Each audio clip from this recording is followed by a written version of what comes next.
Sa bulubundukin ng Espanya, namuhay si Juan Torres, isang kahangahangang lalaki. Isang dedikadong doktor, inialay ni Juan ang kanyang buhay sa pagtulong sa mga taong pinahihirapan ng adiksyon at pang-aabuso.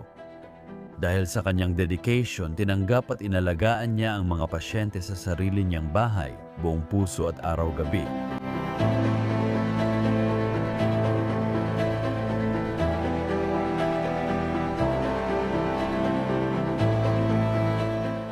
Nakatira siya sa magandang mansyon sa gilid ng bundok, napapaligiran ng luntiang halaman at likhang sining.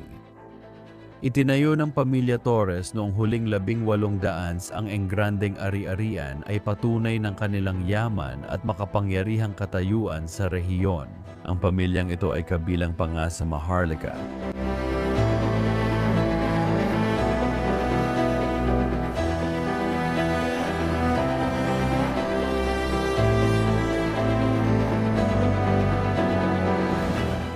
Ibinahagi ni Juan ang tahanang ito sa asawang si Maria at anak nilang si Jose. Lumaki si Jose sa loob ng marangyang mga pader ng mansyon. Namuhay siya ng marangyang buhay, isang pamumuhay na sa huli ay nagtulak sa kanya sa landas ng krimen. Sa kasamaang palad, halos 2 dekada na ang nakalipas, nagbago ang takbo ng kanyang buhay nang sabay niyang mawalan ng mga magulang.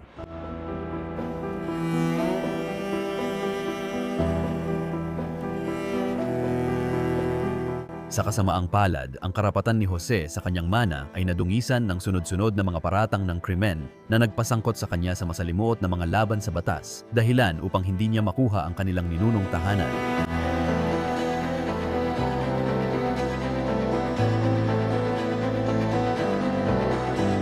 Ngayon ang Torres Manor ay nakatiwangwang at puno ng misteryo, tago ang mga lihim at kwento nito. Samahan ninyo kami habang sinisimulan namin ang paglalakbay patungo sa kahali-hali ng manor na ito at ipapakita namin sa inyo ang buhay ng pamilya Torres.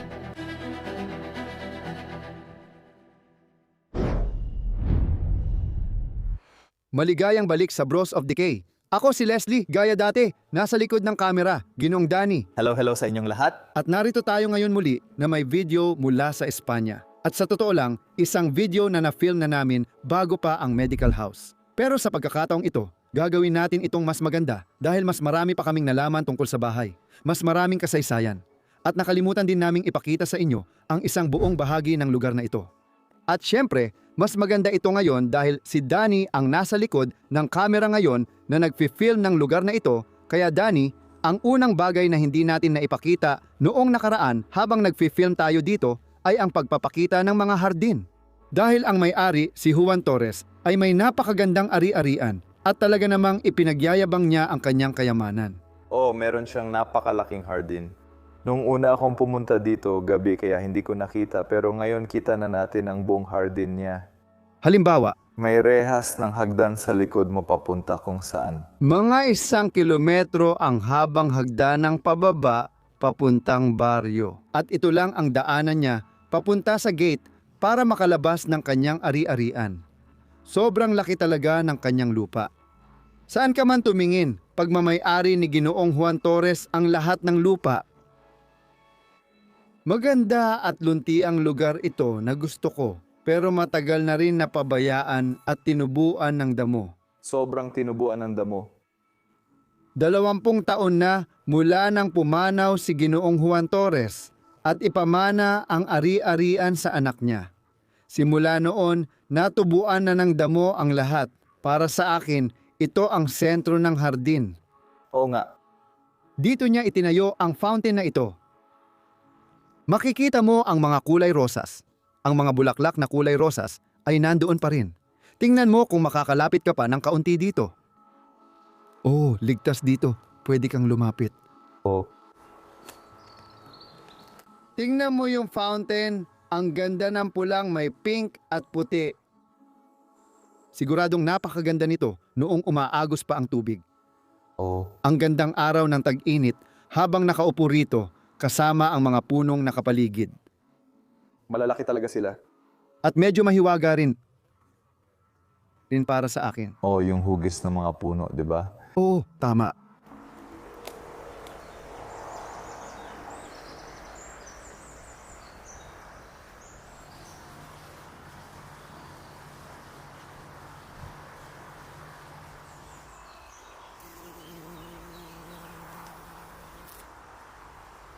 Tingnan mo lang tong katabi ko ngayon.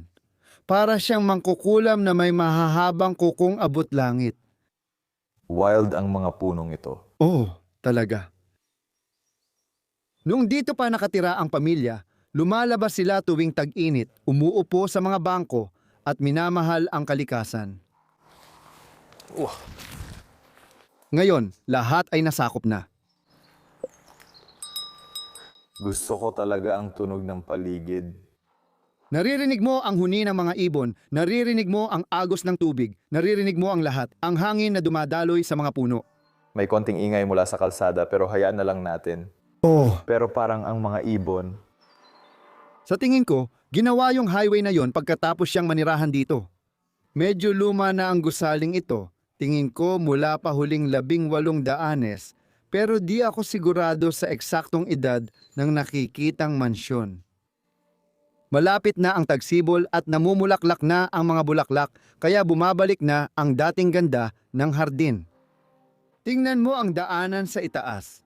Yung hagdang papunta sa mansyon, hindi ba't ang gaganda nila? Danny O, Iniisip ko na dati sigurong may estatwa sa gitna nito, pero yun lang ang naisip ko tungkol dito.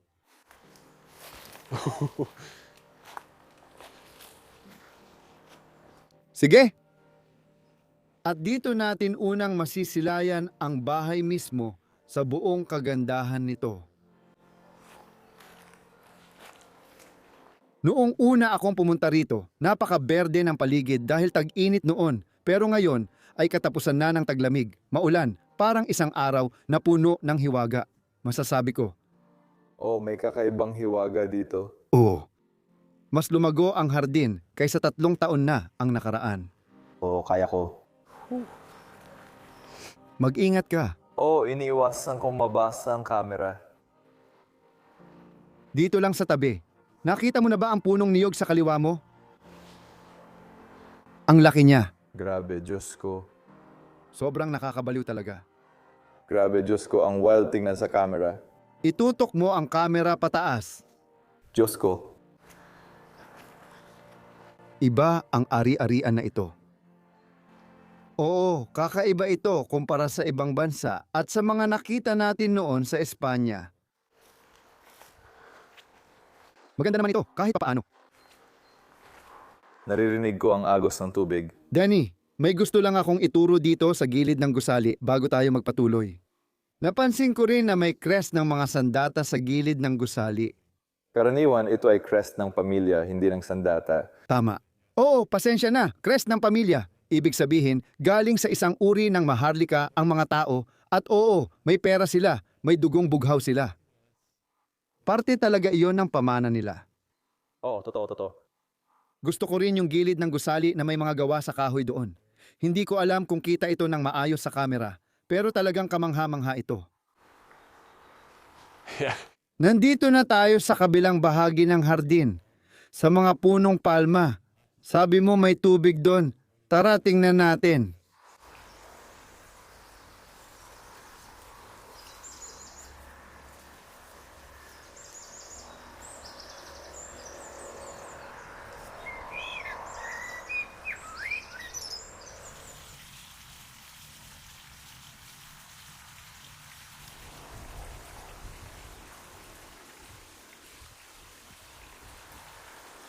Napakapanatag dito, napakatahimik.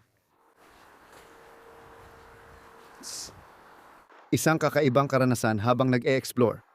Oo, Naririnig ko ang isang maliit na fountain, doon.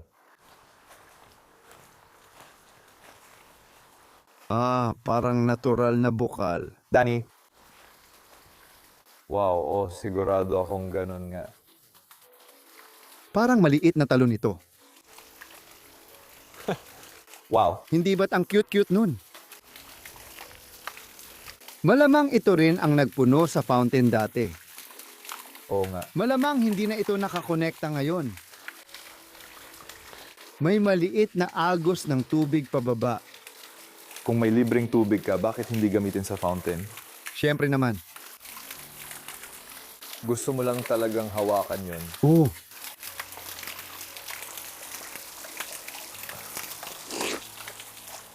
Malamang ay lasang lupa. Oo, natural talaga yan. Sa totoo lang, masarap naman. Oo, pero galing sa taas kaya baka madumi ang dinaanan. Masarap siya. Gumawa tayo ng bote ng tubig mula dyan. Makikita mo rito ang likod ng hardin at ang niyog na nakatayo sa gitna. Likas ba talaga ito sa Portugal o Espanya? Espanya? Oo, pasensya na. Pero hindi naman talaga. Ayokong magsalita, di ko alam. Hindi ko iniisip na natural ito pero marami kami nito sa Portugal at Espanya. Madalas lang naming makita ito mula sa Brazil. Sa palagay ko, dati itong driveway ng bahay. Pero ngayon punong-puno na ng halaman. Pero bumaba siya mula sa kalsada doon at idinadrive niya ang kanyang kotse papunta rito at doon. Kita mo yung mga sira-sirang gusali sa likod. Oh, Pwede kang lumapit para ipakita ang mga iyon. Pero dito, may ilang mga gusali na talagang gumuho na. Malamang, ito ang garahe ng bahay kung saan nakapark ang mamahaling kotse at dati ang karwaheng hinihila ng kabayo. At dito, makakakuha ka rin ng magandang tanawin kapag lumingon ka mula sa bahay dito sa itaas. wow. Sabay na sabay yon. Oh, sobrang sabay na sabay yon. Ang ganda nun sa camera. Makikita mo rin sa bubong ang mga baging o vines. Hindi. Tinatawag namin itong wagen sa Dutch. Oo, Hindi ko alam ang pangalan. may mga halaman sa bubong na nakikita ko, mga kaibigan. Sa ibaba, may maliit pang fountain o imbakan ng tubig sa gitna. Wow. Napakaganda ng mga hardin na ito. At napakapayapa rin. Oo, Sobrang excited ako na makita ang loob. nalulungkot ako sa kalagayan ng gusaling ito. Sayang at pwede sana itong maging magandang tahanan ng pamilya. At wala silang ginagawa dito at nakakahiya talaga iyon.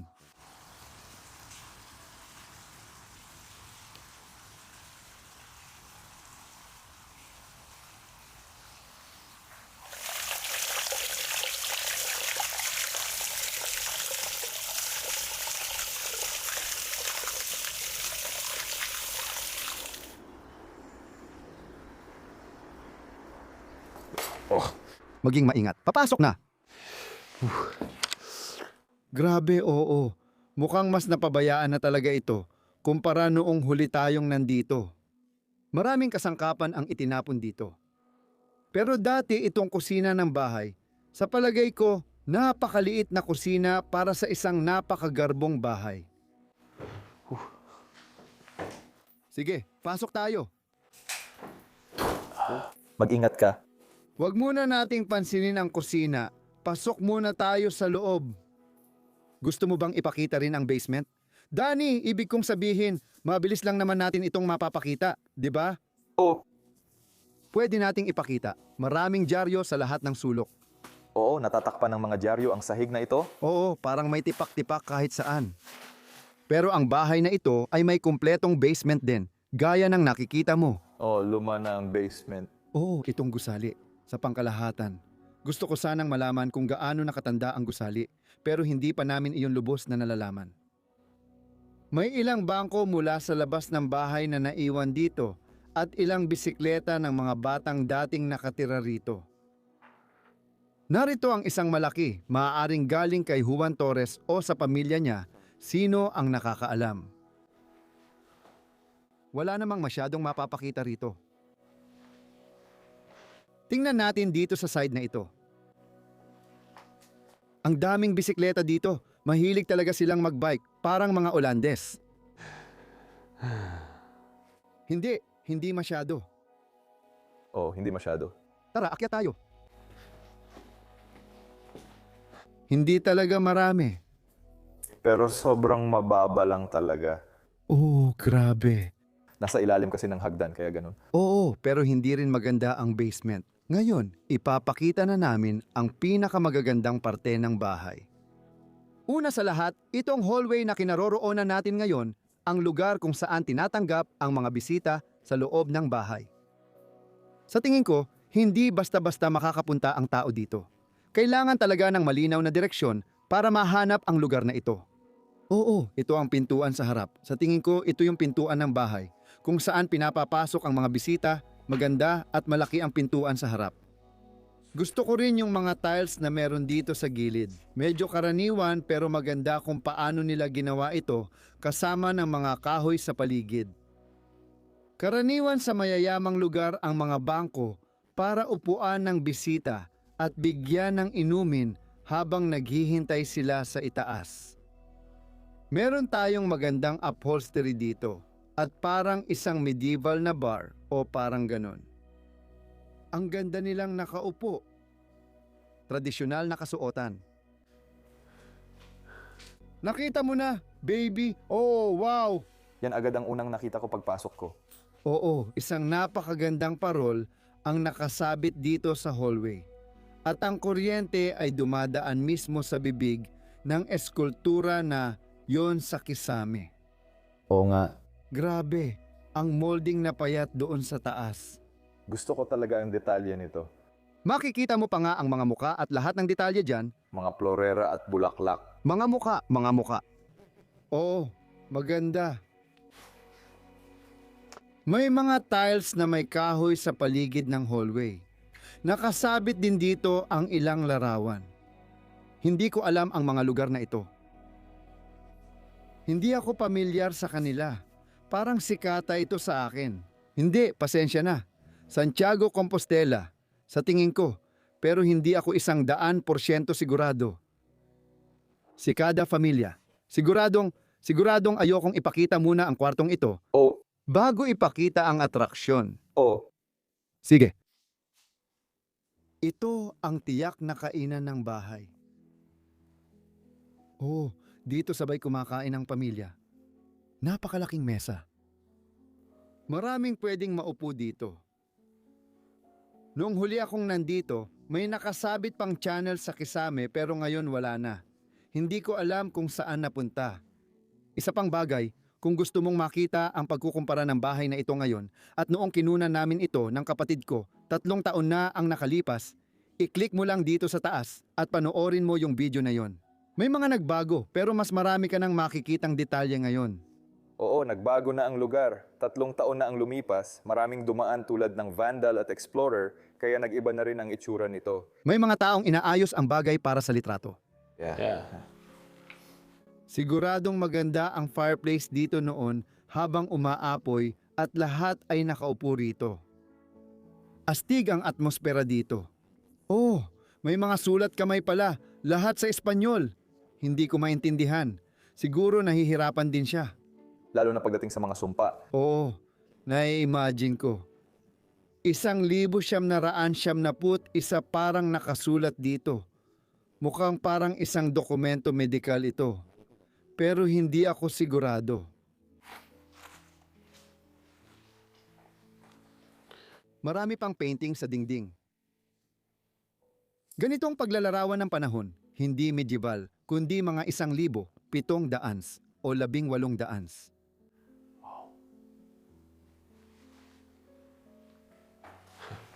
May painting ng prutas doon sa itaas.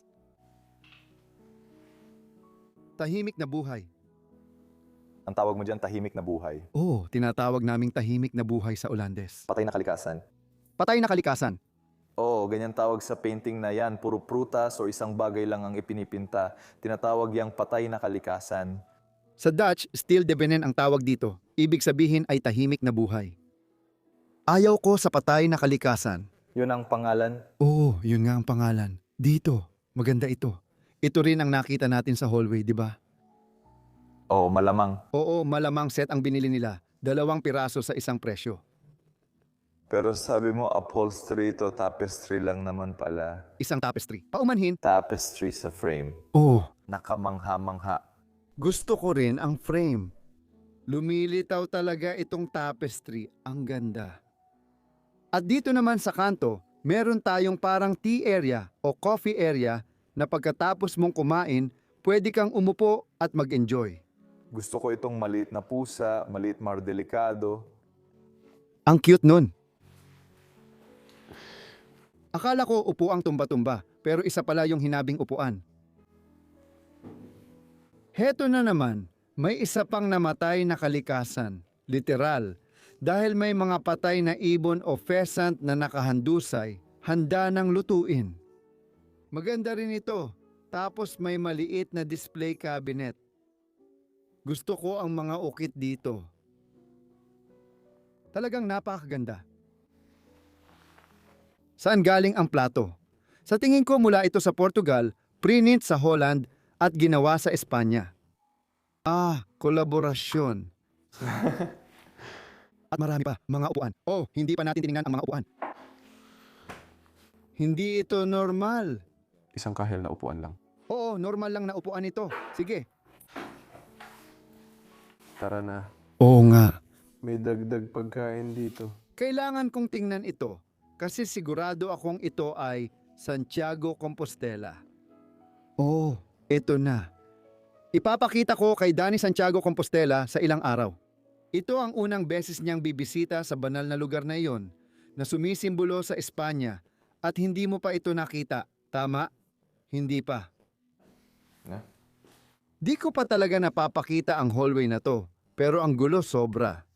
May mga papel na nakakalat sa sahig at lahat ng ito ay mga lumang liham na ipinadala sa dating may-ari ng lugar na ito. Juan Torres. Mukhang astig itong isa dito kasi buong sulat kamay talaga. Nakikita ko dito na mula pa ito noong 8-6 pero hindi ako sigurado kung ano ang nakasulat doon. Buong liham ay nakasulat sa cursive na Espanyol. Malamang may kinalaman ito sa medikal na rehabilitasyon, kaya siguradong may kaugnayan ito sa kanyang larangan ng medisina. Madalas itong makikita dito dahil si Juan Torres ay mediko at makikita mo ito sa buong bahay niya. Ipakita natin itong ilang mga ito dito. Gusto ko yung nasa taas, lumang bayan. Wow, ang ganda talaga. Oh. Wow. Oo, yan nga yun. Santiago Compostela. Oo, yan ang harapang bahagi nito. Talagang kamangha-mangha. Maghanda na kayo dahil ipapakita namin ang pinakamagandang kwarto sa bahay na ito. Danny, maaari ka nang pumasok sa loob at ipakita ang kagandahang ito sa lahat. Isa ito sa pinakanatatanging living space na nakita ko sa isang abandonadong bahay dito sa Espanya. Oh, At talagang kamangha-mangha kung paano ito dinisenyo. At siguradong ipinagmamalaki nila ang kwartong ito. oo naman. Tiyak na tiyak. Tara, tingnan natin lahat. Ipakita natin ang bawat detalye sa mga magagandang kasangkapang ito na malamang ay inukit ng kamay. May marmol tayo dyan. Dito, meron tayong parang bench sa kanto. Isang lugar na upuan. Siguro nagtatanong ka, ano itong nakapatong dito? At ito talaga, ipapakita ko sa'yo. Ibabalik ko ito mamaya, pero malamang nahulog ito mula dito sa itaas. Yan ang panghawak ng kurtina. Oo. Medyo mabigat din ito. Maganda ang disenyo, may gold plating, talagang kakaibang piraso.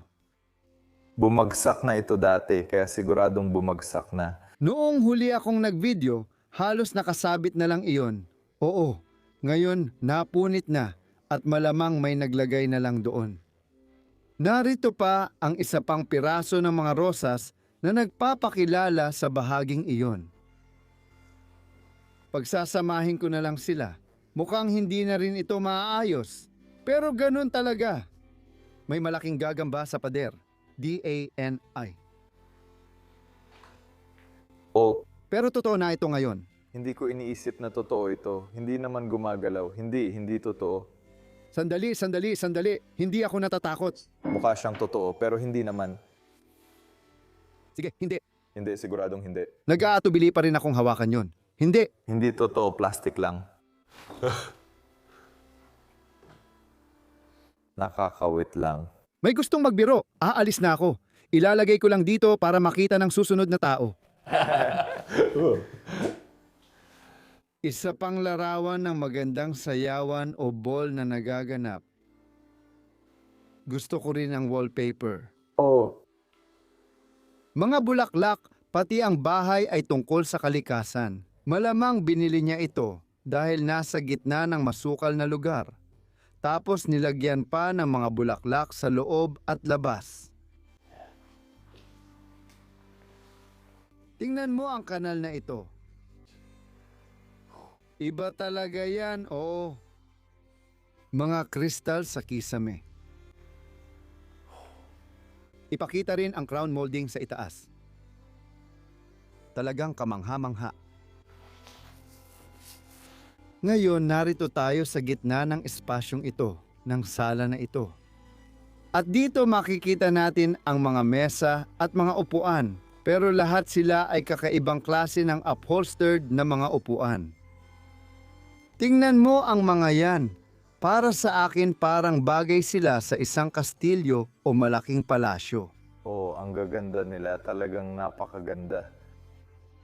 Gusto ko ang disenyo nila, lalo na dahil magkakatugma lahat. Kahit itong coffee table dito ay may takip sa ibabaw na kapareho ng tela ng mga upuan mismo. Dati, pwede kang magpunta sa gumagawa ng muebles, sabihin ang gusto mong upuan at gagawin nila ito mano-mano para sa'yo. Oo nga. Kung may pera ka, syempre. May dyaryo tayo mula 1,991 na may patalastas sa loob. Oh, mesa sa sala, 4 na upuan sa paligid nito. Dito, malamang nakasabit pa rin ang ulo ni Juan Torres.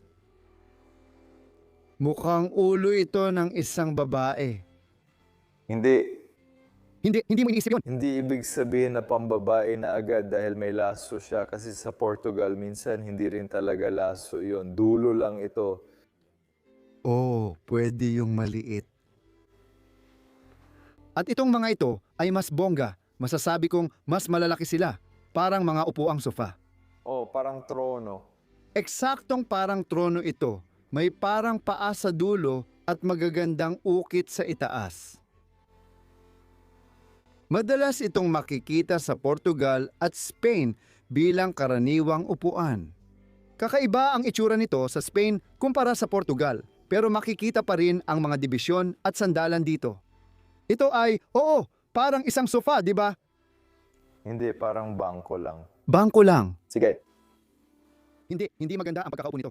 Oh, Parang may mga spring sa loob niyan. naririnig ko ang mga spring. Oh, hindi talaga ito para sa ginhawa. Ayos naman ang sandalan, hindi ba? Sa itaas, mas marami pang painting sa dingding. Gusto ko itong malaking painting dito. Yung babae, parang may gustong sabihin. Sa tingin ko, wow, mga anak natin yan na nakahiga sa harap niya. At itong batang ito, nakatitig, nakatingin sa'yo. Maganda, di ba? Oh, gusto ko ito. Oh, ako rin. At ito, Oh, ito ay buo pa rin. Wow, maganda ang mga kortina dito. Pwede ka rito. Makikita mo rito kung ano talaga ang itsura sa kabila, pati mga ibon. ang mga rosas, ang ganda talaga. Karaniwan mong makikita ito sa malaking pagong sa Pransya. Pero dito, makikita mo ito sa ordinaryo o ekstraordinaryong mansyon, depende kung gusto mong makita. Lahat ng kastilyo na kinukunan namin ng video sa Pransya ay may ganitong kasangkapan. I-click mo ang playlist sa itaas para mapanood lahat ng kastilyong na-feature namin. Nakakuha kami ng isang eksaktong kapareho. 2 ang meron kami na magkapareho. Oh, Sa kwartong ito, medyo sira-sira na sila. parang, Parang sabi nga namin, minsan may mga nang-vandal na pumapasok. pero itong isa, may naiwan pang ilang patak ng luha, yung isa naman, wala na. Kaya may isip mong dati ay maraming patak ng luha dito sa paligid. Siguro noon, napakaganda ang liwanag na pumupuno sa kwartong ito. Isa pang uri ng coffee table dito sa gilid na ito at may naiwan pang bahagi ng panghawak ng kortina dito. May mga vandal na pumunta dito na may dalang spray paint at iba pa. Malungkot makita na may mukha pang ginuhit dito sa likod. Dati, kakaibang piraso ito. Nakakalungkot talaga na nasira. Nakakalungkot, makikita mo ito sa likod, parang nakatagong pinto. Oo. Tama. Oh, gaya ng sa Francis na Castillo. Oo, parang sa Francis na Castillo. Kita mo, dito nila inilalagay lahat ng baso para sa malalaking hapunan nila at kapag may mga bisita silang dumadating. Wow, mukhang hindi pa tapos. Oo, tama. Pero baka hindi rin ito para sa'yo. Oo, nagyayabang lang, salamin na parang bato. Oh. Gusto ko yon, talagang nakatago lahat. Pati na yung mga gilid at lahat. Gumana siya ng perpekto. Kaya lang, halos hindi mo siya makikita. Parang makikita mo pa rin, pero halos hindi na. Gusto ko yung bangko sa likod mo. Pati rin. Sobrang simple, Oo, pero gusto ko ito. kakaiba ito. Oo, itong Portuguese. Kumakaway dyan. Hindi mo makikita yan sa ibang bansa. Tama bang matibay talaga ang mga ito? Oo. Oo, Ibig kong sabihin, kumpleto pa rin. Oh, ganun ang ibig ko sabihin. matibay sila pero hindi sila nagtatagal. Tingnan mo, nagsisimula ng magkalas ang kisame. Iniwan ang lugar na ito mula pa noong 2004 o 2005. Pero nagsisimula ng bumagsak lahat. Nalalaglag ang plaster at nakakalungkot. Marmol na fireplace. Wow! Ang ganda niyan. Oo, ang ganda talaga. Sobrang gusto ko talaga ito. Ayos, ang ganda ng kwarto. Pwede mo pa itong ipakita. Sulit talaga itong obra. Akyat tayo sa napakagandang hagdang ito, papunta sa ikalawang palapag ng lugar na ito. Malamang dito sila natulog. Hindi, dito talaga sila natulog. Napansin ko. Napansin ko rin ito dito sa hallway at mukhang ito ay isang maliit na lever. Wala akong ideya kung para saan ito. May ideya ka ba, Danny? Ibig kong sabihin, mukhang parang isang compartment yan. Parang isang nakatagong compartment. Ibig kong sabihin, dapat kasi nakatago yan. Oh, Talagang nakakabaliw. sigurado akong may dahilan ito. Siguro dahil may drainage din dito. Siguro lababo ito o hugasan ng kung ano. Gitna ng butas ng hagdan. Hula ko lang pero ganito ang tingin ko rito. Kung may nakakaalam kung ano ito, gusto kong malaman. Una kong naisip na baka laundry chute ito, pero agad kong binawi ang iniisip ko kasi hindi naman yata iyon. At makikita mo rin ang hagdanan mismo na papunta sa ikalawang palapag. Medyo boring para sa akin ang hallway. Kung ako ang may-ari ng bahay na ito, maglalagay ako ng mga frame ng larawan at mga painting sa lahat ng dako. Oo, lalo na kasi ang lalaki ng pader. Oo, gusto mong bigyan ng karakter ang mga iyon. Makikita mo ring walang butas o palatandaan na may nakasabit doon dati. Ganito talaga dito noong may mga nakatira. Na talagang nakakabaliw. Nakakabaliw para sa isang marangyang pamilya. Mapapansin mong idinagdag lang ang kuryente at hindi inukit sa pader. Basta inilagay lang ang mga kable. Kaya siguradong medyo luma na ang gusaling ito. Hindi ko lang alam ang eksaktong edad. Uy, may stroller na nakatayo sa hallway. Tingnan mo, galing sa batang nakatira dito. Hindi namin alam kung ilan talaga ang mga anak ng mga taong ito noon. Pero base sa itsura ng bahay, siguradong marami-rami sila. Tingnan mo ang unang kwarto. Grabe, bumabagsak na. Diyos ko, ang lala. Ay, ang lala niyan. Oh, Totoo yan. nasa second floor ito kaya siguro tumatagas ang tubig sa bubong. Pagbaba mo rito, makikita mong sira na ang plaster dito. Ina at bata sa larawan. Ang kama, kulay rosas na kumot at mga guho sa ibabaw nito. Dito banda, narito ang drawer at ang kahon ng pangganchilyo. Ay, naku. Oo, lahat yan mula sa itaas. Literal na pagkabulok ito, mga Ginoo at ginang, lahat bumabagsak at natatambak. Ito ay taon-taon na nangyayari at hanggang ngayon may mga piraso pa ng damit at sapatos na iwan ng mga batang dating nakatira sa kwartong ito. At ang pinakagusto ko sa kwartong ito ay may sarili siyang balkonahe na tanaw ang kanilang napakagandang hardin. Napaka-epic nito. Hindi ko alam kung nakikita mo, pero sa likod ay may napakalaking dagat o lawa.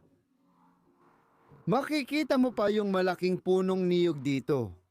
Oh, Naku, ang laki naman nito. napakalaki. Mas maliit pa itong puno kaysa puno ng niyog. Grabe, di ba?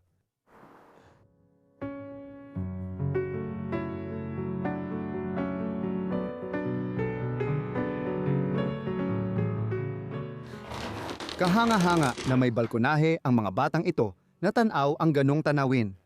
Isipin mo silang nagkukwento sa klase. Parang, oh, tanaw ko buong lungsod. Ang astig nun. Dani, tingnan natin ang next na kwarto. Oof. Oo nga, ito ang master bedroom ng lugar na to. Tingnan mo! Parang wala ng laman. Oo, marami talagang inalis dito. Alam ko na may upuang panalangin dati dito sa harap.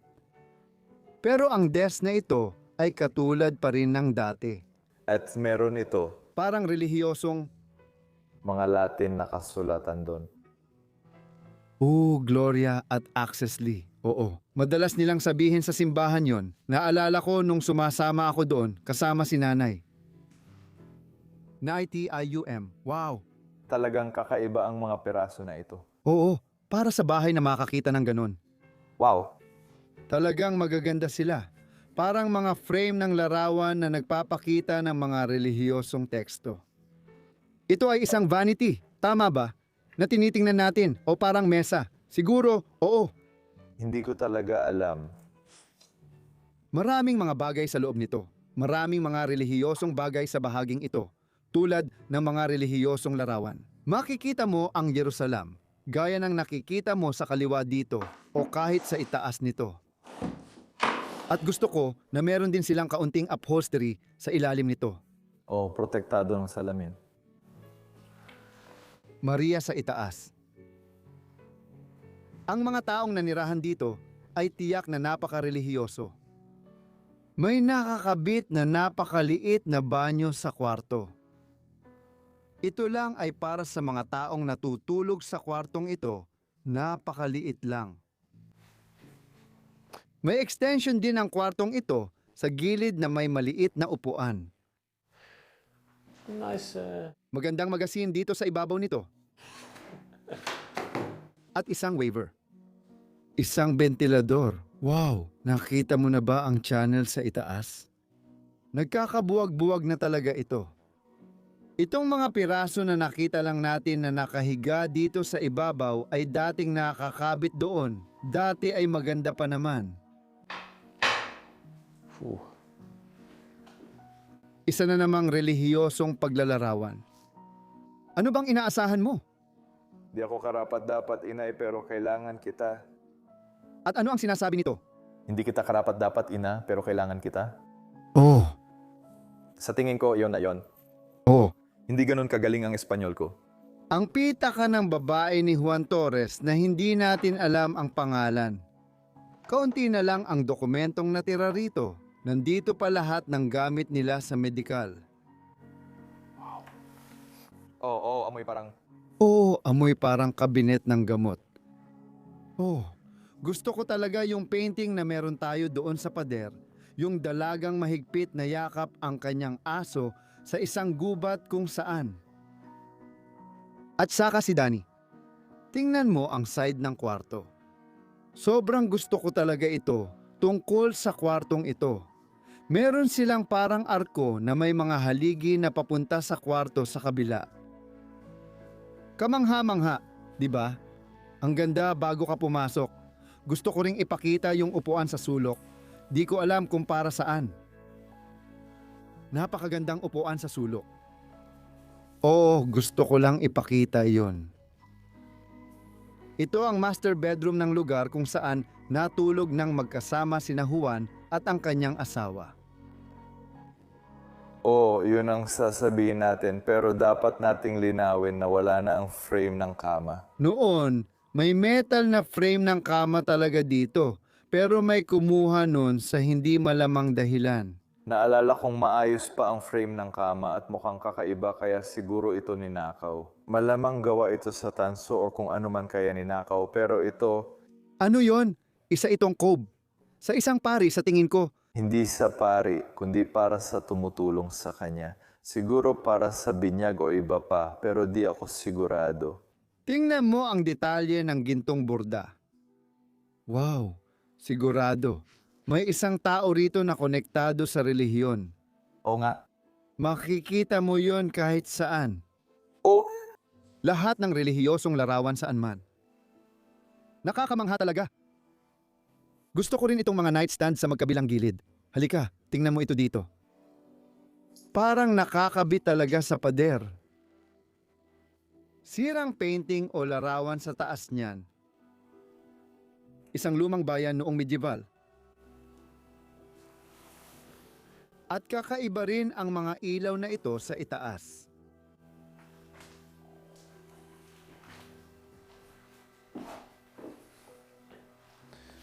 anong nakita mo dyan? Mga papeles ito, gaya ng nakikita mo. Hindi ko alam kung ano yon. Sa tingin ko, lungsod ito. Sa tingin ko, yan ang lungsod. Sa tingin ko, mga lumang papel ito na binibigay sa mga turista kapag bumisita ka sa isang lugar. Oo nga. Parang lumang mapa o turismo, gustong-gusto ko talaga. Iniisip ko kung paano nabuhay noon ang mga mayayaman na naglalakbay kahit wala pang mga turista. Barcelona? Barcelona, kailangan mong bigkasin ito na may lisp. Barcelona, Hindi na may lisp, kundi may Spanish na punto lang. Spanish na punto. Oh, Barcelona. Gusto ko yon. Wow, tingnan mo yan, grabe, kamangha-mangha. May iba pang bagay dito, tulad ng mga librong binabasa mo. Kwarto ng tubig, siguradong maganda ang silid tulugan na ito. Oo nga. Tingnan natin ang panig na ito ngayon at may nakita akong bagay na nakita ko rin dati. Oh, pero inangkin na ito ng kalikasan. Sa tingin ko, kalikasan. Sa tingin mo ba mga vandals ang gumawa niyan? May mga bato sa loob dahil may naghagis mula sa labas. Ang sama naman yan. Oo, sa loob pa. Nakakalungkot kasi walang kinalaman ng kalikasan dito. Dati, maganda itong makulay na bintana.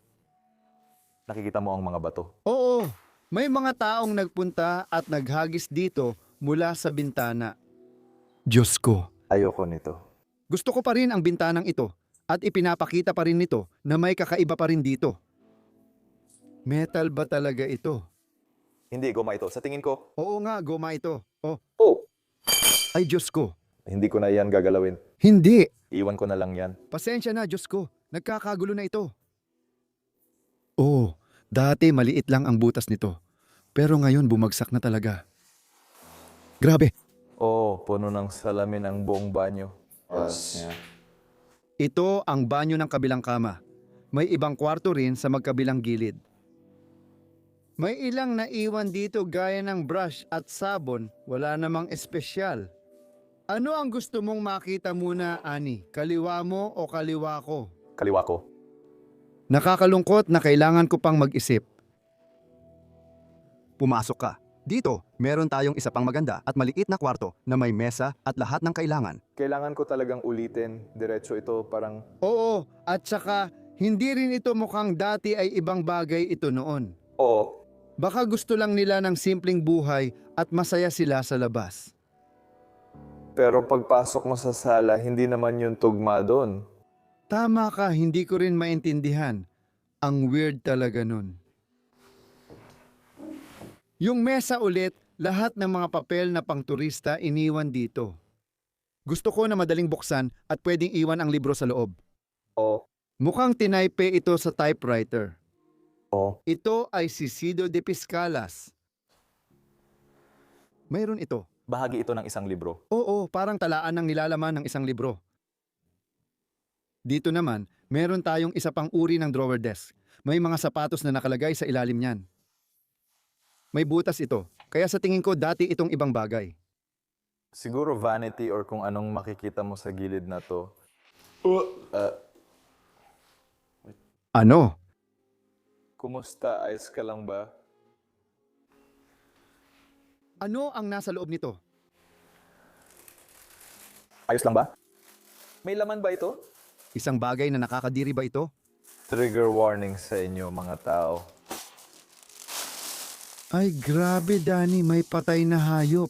Nakita ko na. Babala lang guys, may patay na pusa at kukunan ko na ito ng video ngayon. Bakit ito nasa bag? Pwede mo bang alisin ang kamay mo? Oo, binubuksan ko ito para sa'yo. Diyos ko, Kukunin ka ng patay na pusang nasa bag na to. Oh. ibalik mo lang kung paano yun dati o Ang sama naman yan. pwede mo nang ipagpatuloy ang panonood ngayon.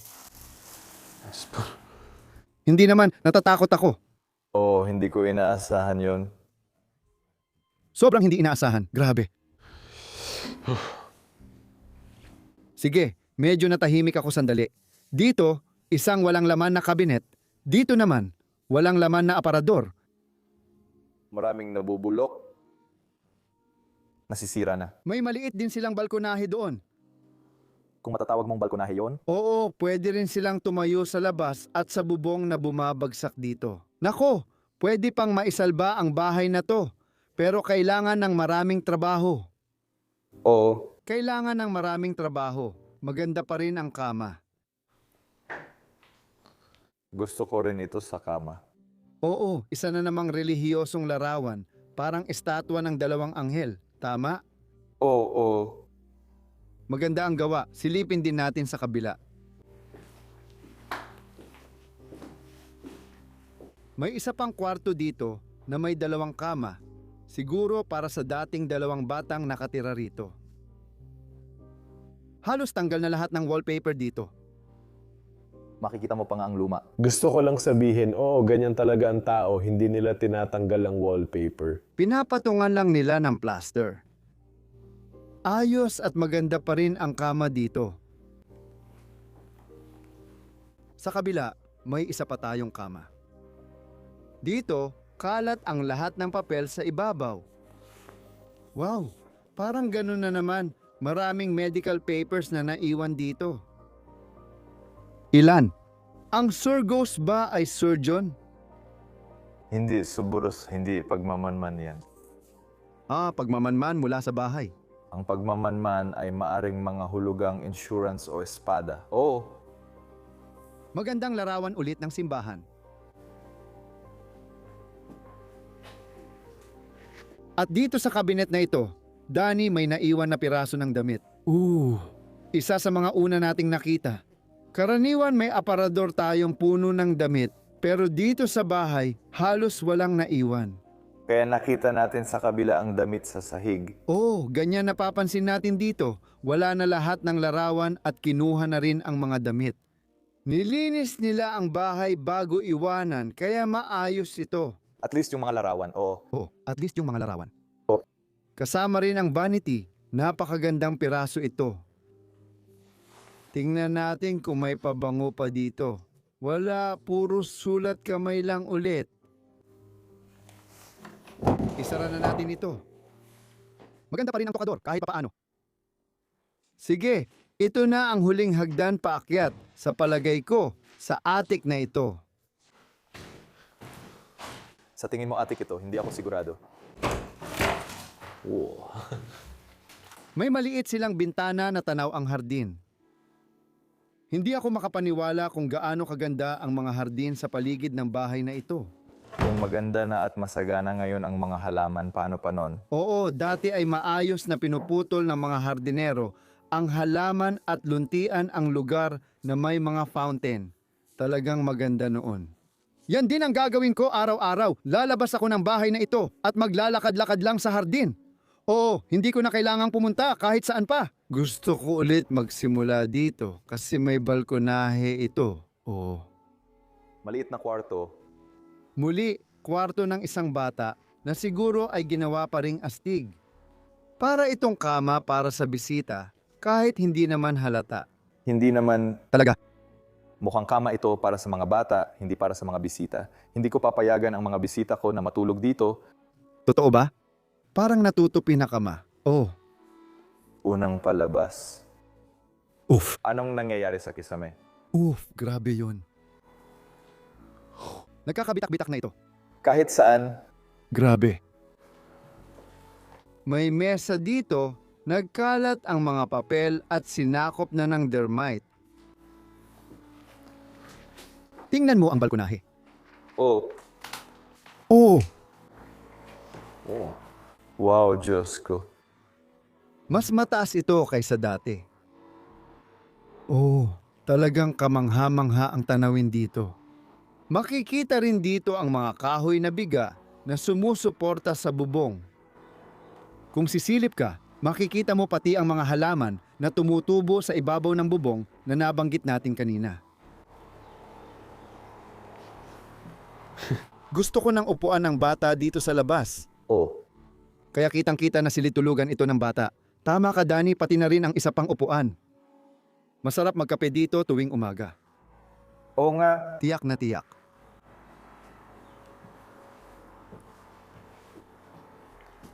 Sa tingin ko may mas maraming kwarto pa rito sa itaas. Mas marami.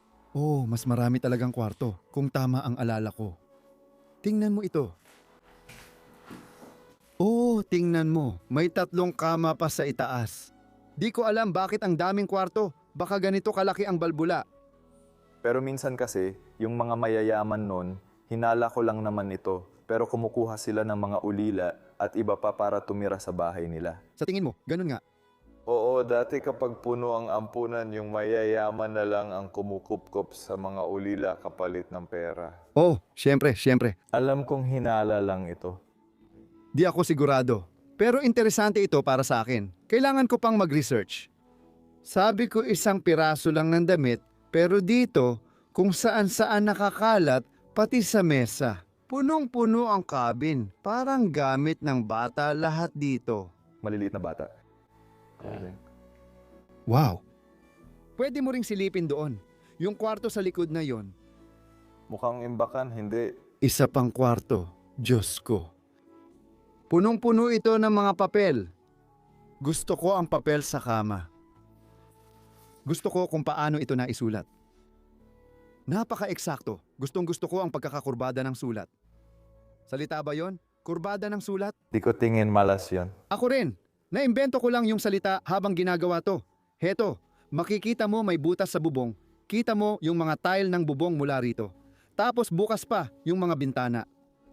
Oh, Grabe ang wild. Diyos ko, tambak ng mga papeles. lahat ng dokumento ni Juan Torres, business, medical, at iba pa, nakakalat sa sahig kasama ang mga tao. Oh. May isa pa dito, kahit sa attic, may sumubok umakyat sa hagdang ito. Hindi ko gagawin, baka wala lang yon. Oo, malamang walang laman. Alin ang uunahin mo? Oo, Bumababa na ako dito. Oo nga. marami pang kwarto sa itaas. Ano ang inaasahan mo? Sa tingin ko, dito natulog dati lahat ng bata. Oo, malamang at heto na naman, si DKO. Mukha itong kwarto ng bata, lalo na't may magasin sa ibabaw, parang sa babae. Oo, masasabi kong magaganda at sikat ang mga artista at ganong bagay. Wow, ang liit ng kwarto. Oo, sobrang liit. Sa tingin ko, dito sa kanan ang banyo. Oo. Wala namang masyadong ipapakita, banyo lang naman. Dito, may isa pang kwarto na may 2 kama. Hindi ko nagustuhan ang kama na to. Wow, ito ang isa sa pinakamagaganda sa bahay. Ito ang pinakamaganda sa lahat ng nasa bahay. Oh, Bago pa man manakaw yung isa pa. yeah. Magaganda ang mga ukit doon. Pero makikita mo, si Danny Termites ay nagtatrabaho na doon. Oh, Grabe. At ito naman, oh, tingnan mo ulit yan. Nakikita natin ang loob ng kutsyon cork? Ay, hindi. Galing yan sa unan. Oh, Ang unan ay may cork. Dani, grabe. Noon, ginagamit nila kung anong materyales ang mayroon sila. Dahil maraming cork sa Portugal at Espanya, naging pinakamalaking producer ang Portugal.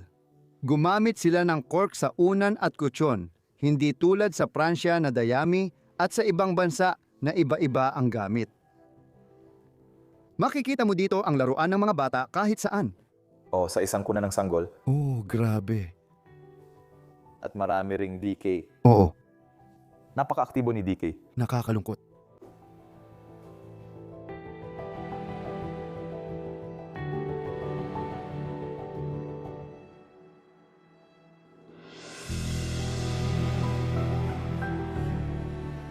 Lumabas kayo at samahan akong mag-enjoy sa ganda ng hardin sa huling pagkakataon.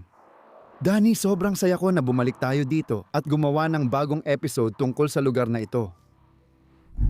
Minsan ginagawa natin ito at nakakatuwang balikan ang mga lugar na na-film mo noon. Salamat sa pagsama mo sa akin. Salamat din sa inyong lahat sa panunood ng video na ito. Kung nagustuhan ninyo, i-like ang video, mag-subscribe sa channel at mag-iwan ng magandang komento. May link sa description para sa Patreon at channel ni Danny kung saan makikita ang mga gawa niya. Salamat. Nasabi ko na lahat, kaya tatanggalin ko ang guwantes at hahalikan kita. Kita-kits ulit tayo sa susunod na linggo sa isa pang episode. Paalam.